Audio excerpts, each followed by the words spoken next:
What's going on, everyone? This is Eric coming at you live from just outside Hartford, Connecticut for Heartland Sports. So, today we will be finally doing the history of the Chicago White Sox. Took about 5 tries to do it, but here we are. And I just wanted to check the sound there, so I do apologize for the pause. But anyway, without further ado, I do apologize for the delay. It's been one heck of a time getting this video to upload. I've probably read through the script to a camera three full times. Once yesterday, 2 times the day before. A couple other times, throughout the whole time. I've had a whole video discussing this, so I'm not going to go into the detail. But without further ado, I will be jumping into doing the video of the history of the Chicago White Sox. So again, I do apologize for the delay, but we're finally here. Thankfully, it's taken some time, but it's done. So we're in a good position. Finally in a good position to get this thing done. But here we go. Without further ado, the history of the Chicago White Sox. So in the year 1885, the White Sox were a founding member of the Western League. At this time, however, they were not known as the White Sox. They were the Sioux City Cornhuskers, which is such an 1800s name, like the Cornhuskers. Come on. The Western League was a minor league affiliate to the National League at this point. So they were just in a minor league. They were a minor league team. They end up winning the Western League in the year of 1894. Following the season, however, the team ends up relocating to St. Paul under new ownership, and they were renamed the St. Paul Saints. They enjoyed success for the remainder of the decade, but they didn't win the Western League again. In the year of 1900, the league ends up getting renamed from the Western League to the American League. The American League at this time was a minor league affiliate to the National League. The team ends up moving from St. Paul to Chicago to compete with the Chicago Cubs to an extent for attendance because the American League wanted legitimacy. So they moved to Chicago, becoming the Chicago White Stockings. They would play their home games in Southside Park 3 once they got to Chicago. They would actually end up winning the AL pennant in 1900, and unfortunately for them, this was the AL's last season as a minor league, so it didn't matter. They won the pennant; it didn't mean anything. Prior to the 1901 season, they would acquire pitcher Clark Griffith, and the team would end up winning the AL pennant once more in 1901. However, the World Series was not established. Why was that, you might ask? Because prior to the 1901 season, the American League claimed itself as a rival league to the National League. So they jumped up and they said, okay, we're a rival league now. We want to be compared to the National League. And the National League didn't want to recognize it, so they didn't want to play the World Series. They didn't want to play any American League teams because they know if we play an American League team, we're giving them legitimacy.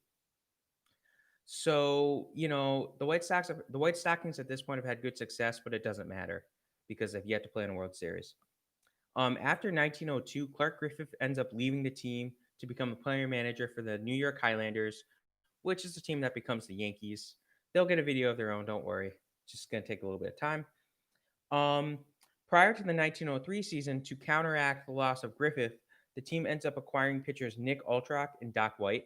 A couple solid pitchers there. The team ends up, in 1904, shortening its name from White Stockings to White Sox. Easier for everybody to say it. Reporters can just say White Sox. It's easier than Stockings. Prior to the 1904 season, they would acquire pitcher Ed Walsh. The White Sox at this time were known for their elite pitching and defense, but less than impressive offense. So they were constantly near the top of the league in defensive categories and pitching categories, but they were middle to bottom of the league in all offensive categories. This led to them being called the hitless wonders in this time frame. So in 1906, they ended up winning the AL for the first time in the World Series era. And as fate had it, they got pinned up against the crosstown Chicago Cubs. So the Chicago Cubs were considered the heavy favorites for this World Series, but the White Sox end up pulling the upset 4 games to two. So it really surprised people and it gave the AL some legitimacy, especially in Chicago. So the White Sox at this point, for the rest of the 1900s, they kind of just hang around near 500, but they can't get past the AL, so they don't win another pennant. So to recap, in the 1900s, the team wins three AL pennants, one of which was as a minor league team, one of which was before the World Series had started, and one of which was in the World Series era. The one in the World Series era they end up winning, which is 1906. Now here we are in the 1910s. So to start off the 1910s, the team hangs around 500. Um, in the 1912 season, third baseman Buck Weaver would make his debut. Now, interesting thing about Buck Weaver, he was such a good defensive shortstop or third baseman for the team, and there's a story that goes that Detroit Tigers legend Ty Cobb was afraid to bunt against him. He was known for his bunts because he had great speed, but Ty Cobb did not bunt against Buck Weaver. He was afraid of him. He was a very good defensive player. He was a modern day defensive third baseman, 100, years ago. Um, during the summer of 1912, they would acquire pitcher Eddie Saccott from the Boston Red Sox. They basically bought his contract. In 1914, pitcher Red Faber would make his debut for Chicago. In 1915, now, after the 1914 season, before 1915, the team started making big moves. So the first thing they do is they hire Pants Roland to become their manager. It was a little surprising move, but because he wasn't a big name, but still. The team would buy the contract of the reigning American League MVP, second baseman Eddie Collins, from the Philadelphia Athletics. They also acquired outfielder Happy Felsch, and in August of 1915, they would acquire outfielder Shoeless Joe Jackson. We'll hear more about Shoeless Joe, don't worry. So the team responds well to these moves in 1915, finishing 93 and 61, but it was not enough for them to win the AL pennant. Before 1916, the team would acquire pitcher Lefty Williams. And again, 1916, they finished just outside of the playoffs because remember, at this point, the playoffs are one team and they get themselves second place. So they would purchase a contract of first baseman Chick Gandil prior to the 1917 season. And the White Sox responded well to that move in 1917, actually having their best season in franchise history, going 154. So this actually set their franchise record for wins at 100 and winning percentage at 641 for a single season. They cruised to the AL pennant that year, led by their strong pitching and strong offense. They would play the New York Giants in the World Series, and they would beat them 4 games to two. The real MVPs of that series for them were Eddie Saccott and Red Faber for pitching, and heroic hitting from second baseman Eddie Collins. So 1918 was a war-shortened season as World War I was breaking out, or as World War I was finishing up, I should say, in Europe, and America had joined the war at this point. So the war shortened the regular season for the team, and they actually finished with a very unimpressive 57-67 record. So they obviously missed the playoffs, so they couldn't defend their title. Due to this, manager Pants Roland was fired from his role. He also had a little bit of problems with ownership, so they kind of took an advantage and said, "Okay, goodbye, you're gone." The White Sox responded well with a full season in 1919 and easily won another pennant. They would play the 1919 World Series against the Cincinnati Reds. Now, this World Series was a best of 9, which means you had to win 5 games to win the series. And they were heavy favorites against the Reds. However, they lost the series 5 games to 3. After the World Series is over, first baseman Chick Gandil retires from the major leagues. He goes and plays over in like California because the major leagues they didn't give him enough money. He felt he got $4,000 and he said, "Okay, enough is enough." He went to California. He got more money to play for independent league teams because he got like a couple $100 per game versus $4,000 for a season. So in the 1910s, the White Sox win two AL pennants in one World Series, which is the 1917 World Series. So now we get to the 1920s. And the 1920 season starts off well for the White Sox. They were led by their strong pitching and good offense. So they cool off considerably in September of 1920 because an alarming report comes out about the 1919 World Series. And that report states that 8 White Sox players intentionally threw the series in exchange for money. Now, basically, what happened is pitcher Eddie Saccott went out and he confessed that the team threw the World Series. So that raised a lot of red flags. In response to this, Major League Baseball, National League, and the American League agreed to hire somebody, a former judge named Kennesaw Mountain Landis, and he would serve as the commissioner of baseball because baseball is kind of getting this is a bad thing for baseball. They cannot have this. So after that report comes out and everything, the White Sox owner, Charles Comiskey, ends up suspending all of the players that were accused of taking part of the scandal. And the scandal would be dubbed the Black Sox Scandal. So basically, a faction of the White Sox players felt that they were being underpaid by the owner, Charles Comiskey. And in response to his cheapness, these players, they got upset. So on allegedly on September 21st of 1919, these players all met in first baseman Chick Gandil's hotel room. Why Chick Gandil? He became a bit of a ringleader for this. Gandil had been approached by a friend of his who was a bookie and a big time gambler. And he allegedly, I should say, this guy had connections to the mob. So this guy, the gambler, he offers Gandil a good offer that he couldn't refuse. If he can get, 7 or 8 guys together to throw the World Series to the, underdog Cincinnati Reds, he would make it worth their while. So the gambler basically said Chick Gandil and every player who signs on gets a $10,000 bonus. Here, we'll give you $10,000 to throw the World Series. So the thing is for Gandil would also get $5,000 for each player he was able to sign on to this deal. So Gandil, easily accepted this offer because he had only gotten $4,000 to play in 1919. He didn't even think about it. He just said, "Yes, I got it. I'll accept." He was able to get that group of guys together. So these 8 players who were involved in the scandal would do stupid things. Like if they were a pitcher, they would intentionally throw balls and throw meatballs down the middle so the other team could hit an easy, fly ball, home run type of thing. They would hit batters if they needed to, throw inside. The offensive players would, intentionally swing at pitches outside of the zone, intentionally hit a ground ball, intentionally let strikes go by.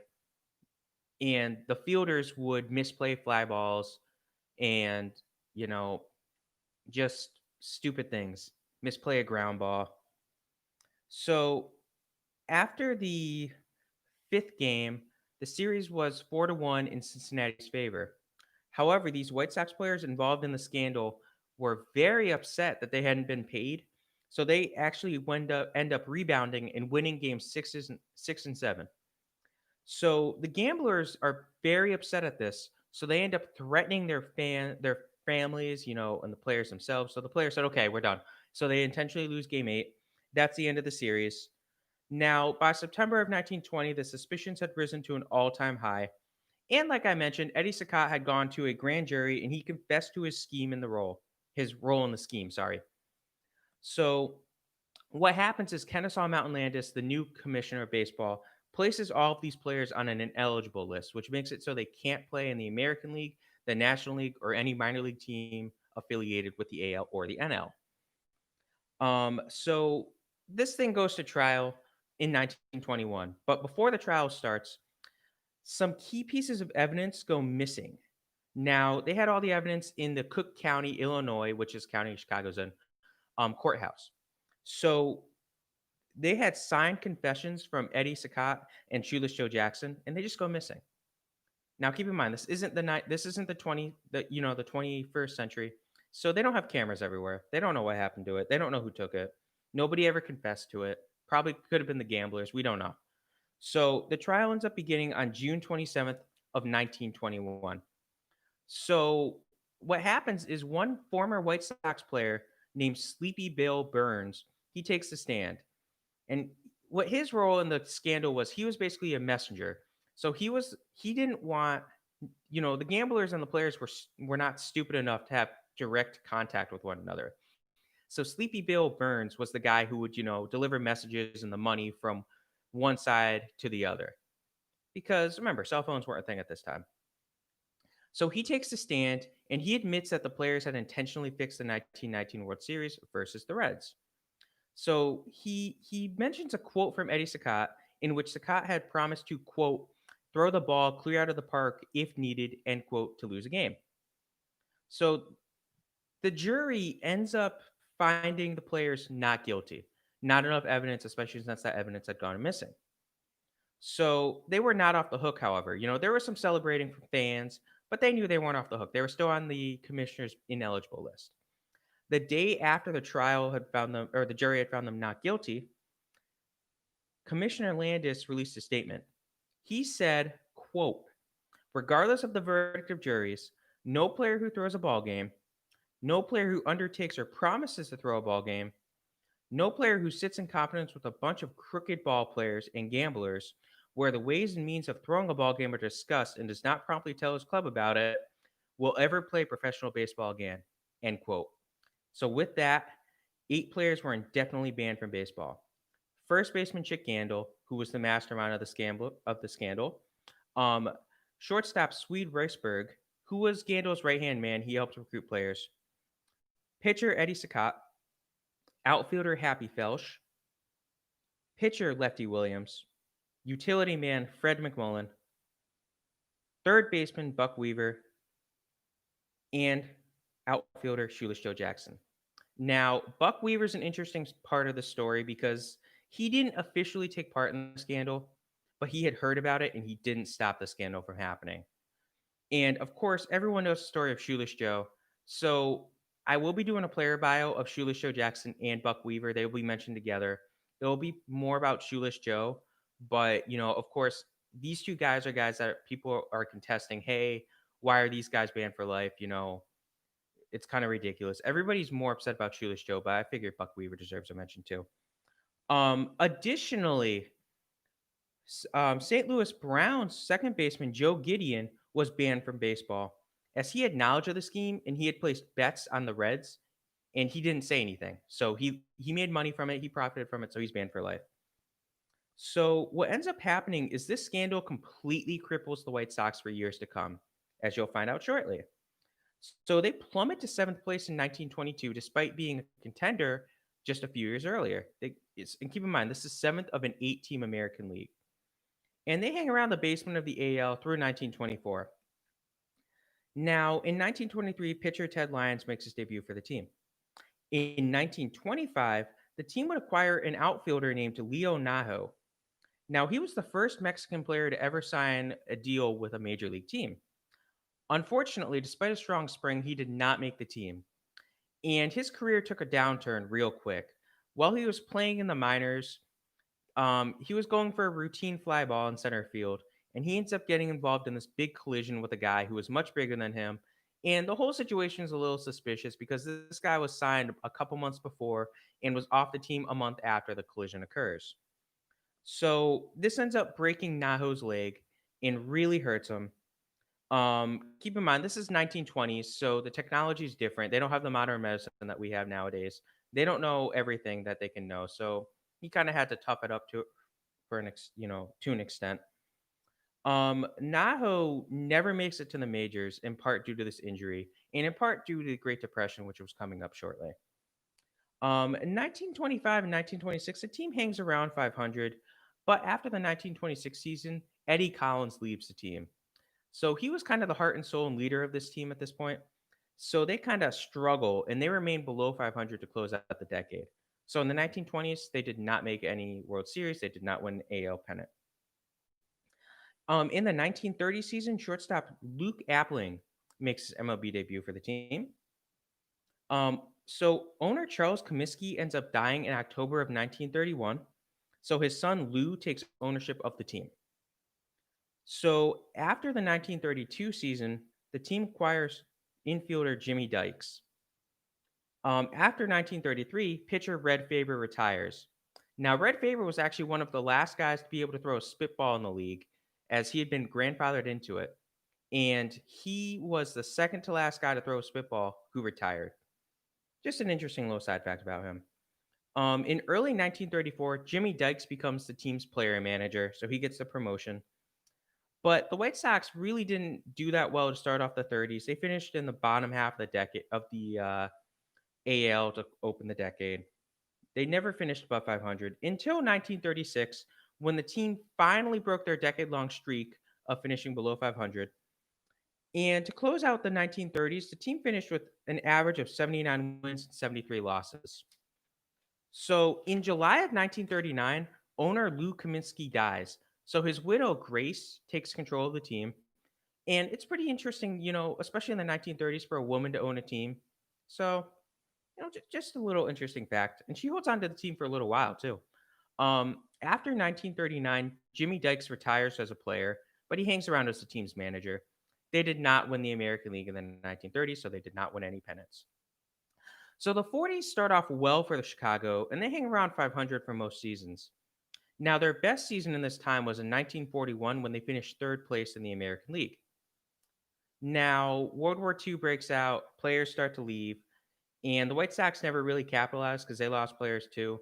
So they kind of start slipping again. And come early 1946, they fire manager Jimmy Dykes, and he's replaced by popular player Ted Lyons, who ends up retiring as a player in the 46 season to focus on his role as manager. Now, following a miserable 1948 season, which saw the White Sox go 51 and 101, Lyons resigns as manager. Now, they end the decade of the 40s with yet another rough season. So this was just a bad decade for them. No pennants. So here we are in the 1950s, and the team would acquire second baseman Nellie Fox to open up the decade. Um, After a rough 1950 season, the team would the team. Sorry, I lost my place there. Luke Appling, the shortstop, would retire. So after 1950, the team would hire a new manager named Paul Richards. Now, Richards brought a new philosophy to this team, and he focused heavily on stolen bases and defense, along with, respectful pitching. So this philosophy led to the team being able to, leading the league in stolen bases for 11 consecutive seasons from 1951 to 1961. The team also responded well to the new hired coach, and they actually start playing very well and enter a decade and a half stretch of good baseball. So in 1951, outfielder Minosa makes his debut, and he was their first African American player. Interesting, kind of cool to know that. It's always nice to know who your first African American player is. Obviously, at this point, um, Jackie Robinson had broken the color barrier. So in 1952, they would acquire catcher Sherm Lawler. The team would hang near third place in the American League, in the early 50s, but they weren't really able to jump up higher than that. So after the 1954 season, Paul Richards leaves the team and he becomes the manager and general manager for the Baltimore Orioles. So he got a promotion, getting the general manager title. So in 1956, shortstop Luis Aparicio would make his MLB debut for the team. Prior to 1957, Al Lopez is hired as manager for the team. Um, they would acquire pitcher Early Wynn before the 1958 season. And after the 1958 season, the Comiskey family would sell ownership of the team to former St. Louis Browns owner Bill Veeck. The 1959 White Sox would go 94 and 60, winning their first AL pennant since the 1919 season. However, they lost this World Series to the Los Angeles Dodgers in a 4-2 series. So it took them 40 years to get back to the World Series, but it wasn't enough. They were a good team, but they weren't good enough. So the 1950s ended for them, and they won the one AL pennant, but they did not win the World Series, unfortunately. So here we are in the 1960s. So during the 1960 season, the White Sox would become the first team in the history of sports to wear their last names on the back of their jerseys. In 1961, Bill Veeck would sell ownership of the White Sox due to health concerns. So, what ends up happening is these new owners would rename the team's stadium, which was opened in 1910 and was called Comiskey Park, to White Sox Park. The fans didn't like this move. So, after the 1962 season, Early Wynn would leave the team, and Luis Aparicio demands a trade after, a disagreement on salary. He gets dealt to the Baltimore Orioles, but this would not be the last of him. So from 1963 to 1965, the White Sox finished second in the American League, but they could not win it. So this team is good, just not good enough to be winning. So after the 63 season, however, Nellie Fox would leave the White Sox and Sherm Lawler retired. The 1964 season, just to tell you how unfortunate they were, they actually won 98 games, but because at this point only one team made the playoffs for the American League, they did not make the playoffs. 1967 team finished fourth in a very, very competitive AL race. Now you might be thinking, okay, fourth place, what does that matter? This team that got fourth place was only 3 games out of winning the American League. So before the 1968 season, Luis Aparicio makes a return to Chicago.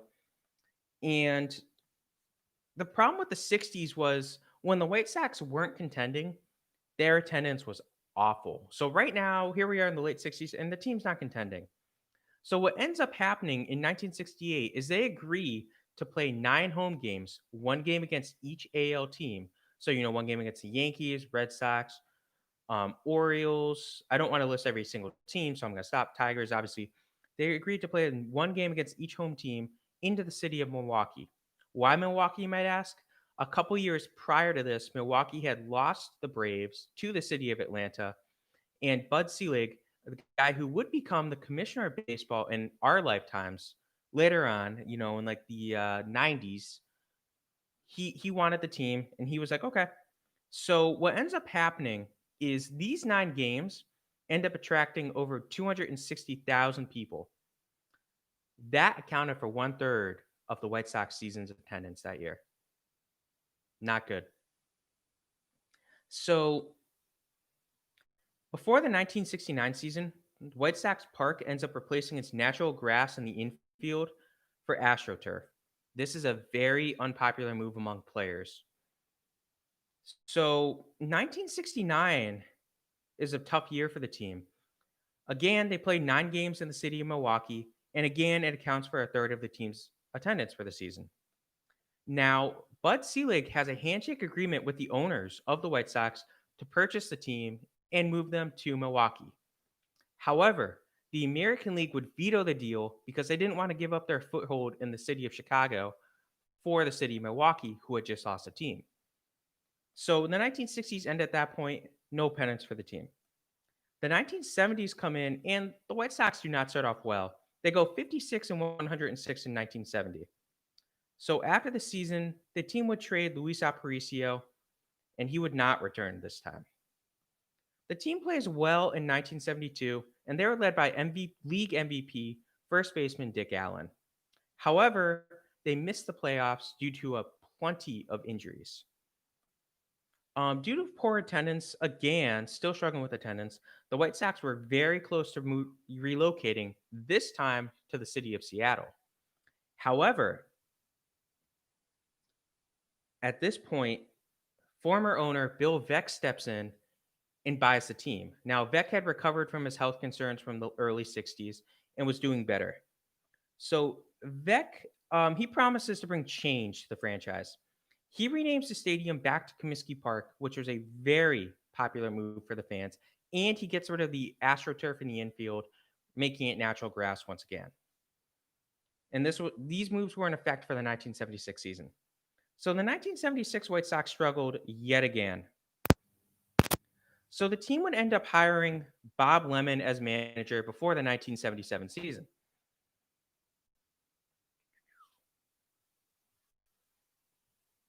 Okay, there we go. Sorry about that. My screen just went black. I wanted to make sure. So what Vec ends up doing is he tries to implement a new strategy, and this strategy is dubbed rent a player by sports writers. Basically, what the team would do is they would trade prospects for people in contract years, with the thought that these guys in contract years would carry the team because they would want to do everything they could to have the best season they could so then they can enter free agency and get a big chunk of money. This did not work, however, because after 2 seasons, they realized all they were doing was giving up young, controllable players for guys that left the team. And at this point, the MLB draft, you didn't get a comp pick if you lost a guy. It didn't matter. It was just okay, you lost him. So what? What are you going to do about it? So basically, Bob Lemon's seen as a scapegoat, and he gets fired in June of 1978, despite the fact that he had been named the AL's Manager of the Year for 1977. So we have a very interesting story here in 1979. So Bill Veeck was always known for his promotions. When he was the owner of the Browns, he had done a couple things, including having I don't want to say the word, but I'm going to say a midget taking a bat for the team. Very unhappy. The commissioner of baseball got very mad at him for that. But, he did that. It got a lot of publicity for the team. So what he ends up doing is he has something called Disco Demolition Night. So disco was a type of music that was dying at this point. It really was strong in the 70s. But now this is 1979. So July 12th, 1979 is Disco Demolition Night. So they have a doubleheader going on against the Detroit Tigers. And the deal was if you brought in a disco record, you could get a ticket to watch 2 games. Okay, both games are a doubleheader for 98 cents. So what happens is they have these little buckets near the entrances of the stadium, and they're like what you expect. Like it's not huge, but not small. And you were supposed to throw the record in there when you get in. You buy your ticket, put the record in there, and that's it. But here's the problem: Vec had expected 20,000 people to show up, and he had security for up to 35,000 people. However, 50 to 55,000 people showed up. So this led to a lack of security on the field. So what happens is, if you're offering fans tickets to a doubleheader game for 98 cents, they have spare money. So what they were doing is they're buying alcohol. And alcohol plus a huge group of people doesn't mean anything good. Nothing good comes from it. So what ends up happening is fans start, chucking the records like frisbees onto the field. They also start throwing firecrackers and beer bottles. And keep in mind, this is the 1970s. So the beer bottles are glass, not the plastic stuff or the cups that we have today. So what ends up happening is the fans on the outside catch wind of this. So they start throwing the records into these little bonfires and they just start celebrating. They're having fun. They brought alcohol too. They're having fun. So after game one, a well known local shock jockey named Steve Dahl ends up driving a Jeep onto the field. Now, they placed all of the records they had collected into this giant little container and placed it in center field, and they rigged it with explosives. So Dahl notices around the stands, there's signs that say "Disco sucks." So he encourages the fans to join in, and everyone just starts chanting "Disco sucks." So then Dahl goes on a microphone and he says, "This is now officially the world's largest anti disco rally.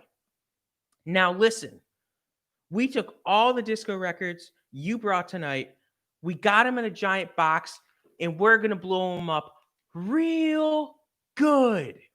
With that, the explosives are set off and all hell breaks loose.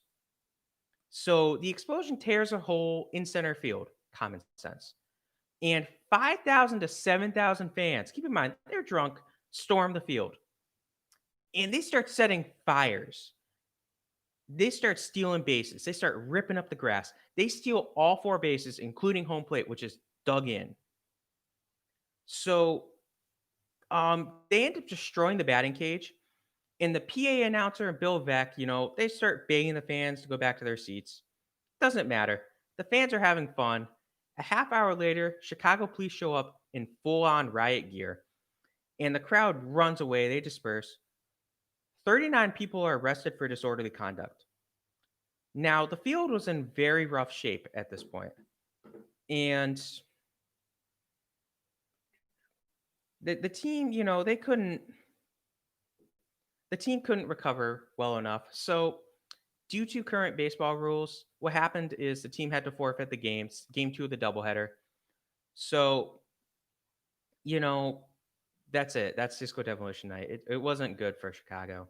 It got them some bad publicity. In August of 1979, the team would hire manager Tony La Russa. They did not win any pennants in the 1970s. So in 1980, for outfielder slash designated hitter Harold Baines would make his debut for the Chicago White Sox. Now, free agency began to take its toll on teams like the White Sox. So in early 1981, Bill Veck is forced to sell the team because he doesn't have an additional source of income outside of baseball. So he sells the team to Jerry Reinsdorf, who is still the owner to this day and owned the Chicago Bulls at this point. So before the 1981 season, the White Sox would sign catcher Carlton Fisk, formerly of the Red Sox. The team slowly improved as the decade passed by. They won the AL West in 1983, and Tony La Russa, in response, ends up winning Manager of the Year that year. They went 99 and 63. Now, at this point, two teams make the playoffs, but they lost in the ALCS to the Baltimore Orioles. In 1984, the team regressed, and they end up getting no hit at home against the Tigers. So the team ends up also playing a 25 inning game at home versus the Milwaukee Brewers. This game took 8 hours and 6 minutes to play. This is the longest game in American League history to this date in both innings and time played. During the 1986 season, they would fire manager Tony La Russa. And on the field, the team struggled to close out the decade. Off the field, they were struggling as well. So basically, Jerry Reinsdorf, the owner, threatened to move the team from Chicago if the city of Chicago did not comply building him a new stadium. He felt that the old Comiskey Park had, too many obstructed view seats and was just too old to operate anymore. It was going to cost more money to fix it up than just get him a new stadium. So the city, they caved and they built a new stadium. It would be ready in time for the 1991 season. The 80s really, they didn't see too much luck for the White Sox. No pennants. So here we are in the 1990s, and the White Sox again set another new trend.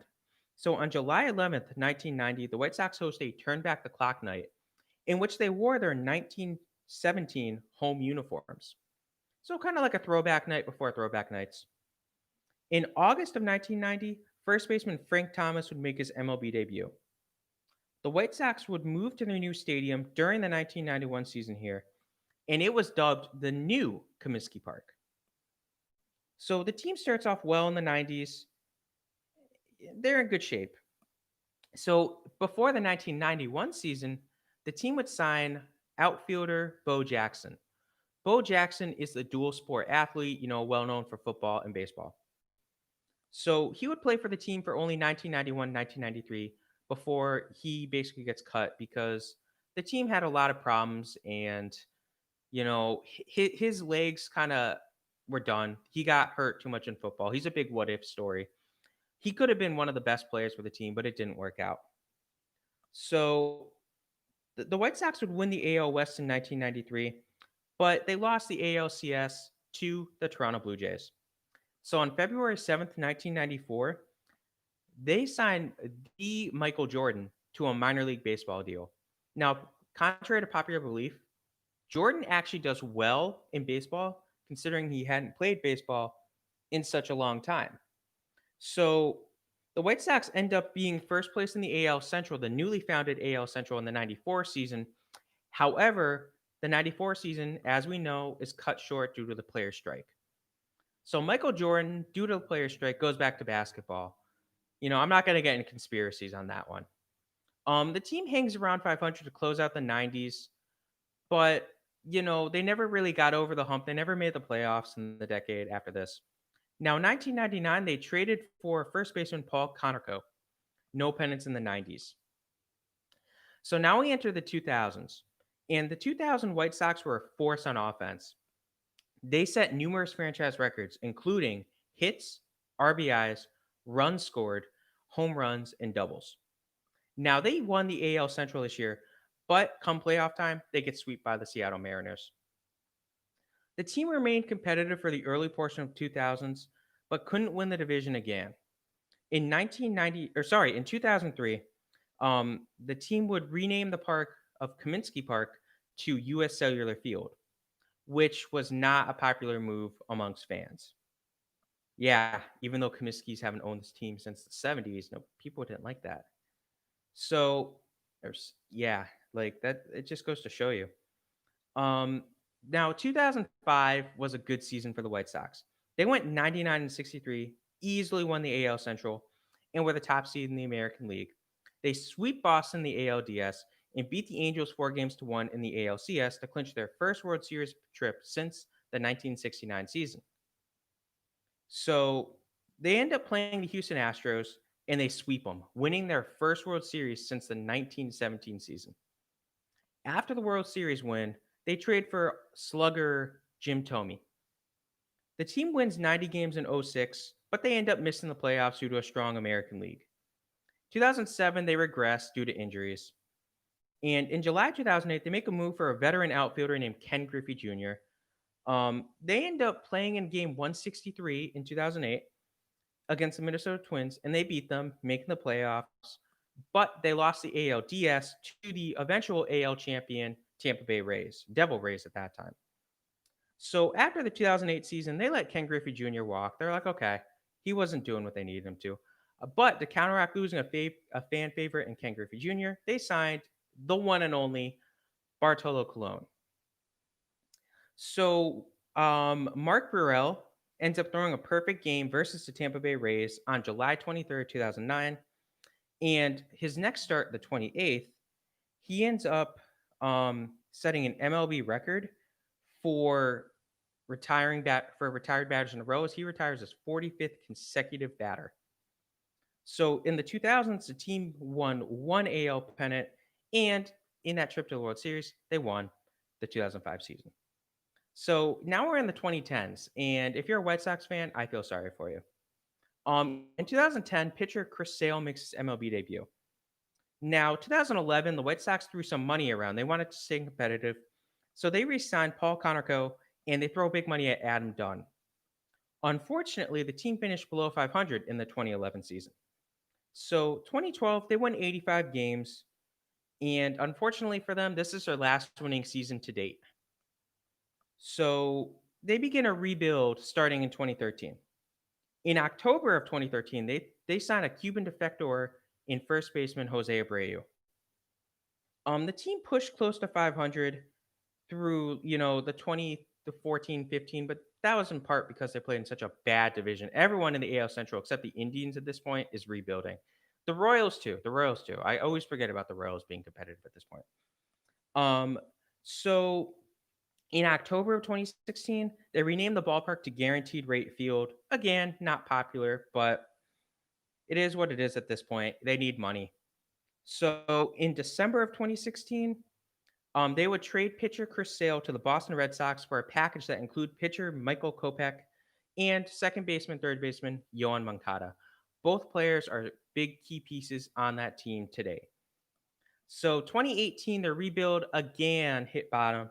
They went 62 and 100. In 2019, they did a little better, but not much better. So no pennants in the 2010s for the team, unfortunately.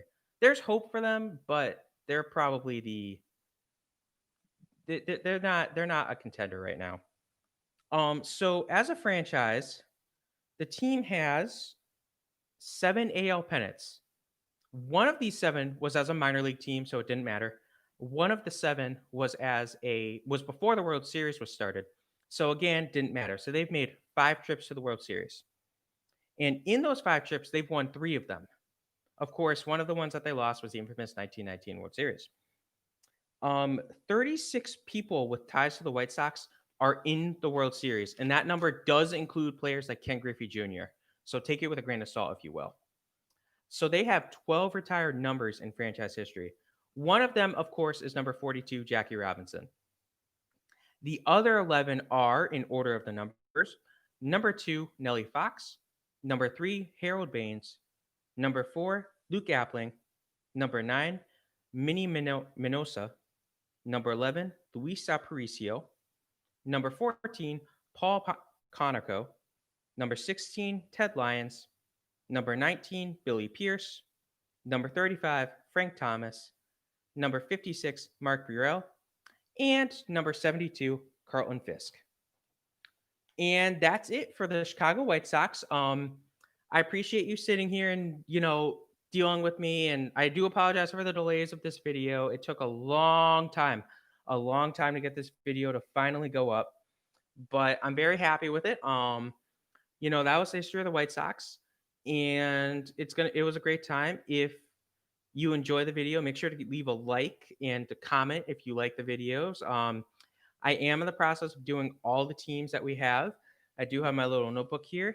So this is going to be just for Major League Baseball teams. Don't worry. It's probably going to need a page 2. But you can kind of see this is my script for the Yankees. And I have to redo it because you can see all the mistakes I've made. So it gets, it takes some time. Later this week, it probably will be streaming Thursday night just because I want to get the video out quicker. And so hopefully it publishes on Friday. I'll be doing the history of the Detroit Tigers. So definitely make sure to join us for that. But again, this is Chicago White Sox. Remember, they started in 1885 as the Sioux City Cornhuskers. Fun fact of the day, if you're just joining us, this team was the Sioux City Cornhuskers. But yeah, other than that, I hope you have a great rest of your day. And make sure to check out the rest of our content on the video. This is our 3rd history of video, 2nd one for Major League Baseball. But yeah, have a great rest of your day, guys. Eric from Heartland Sports out.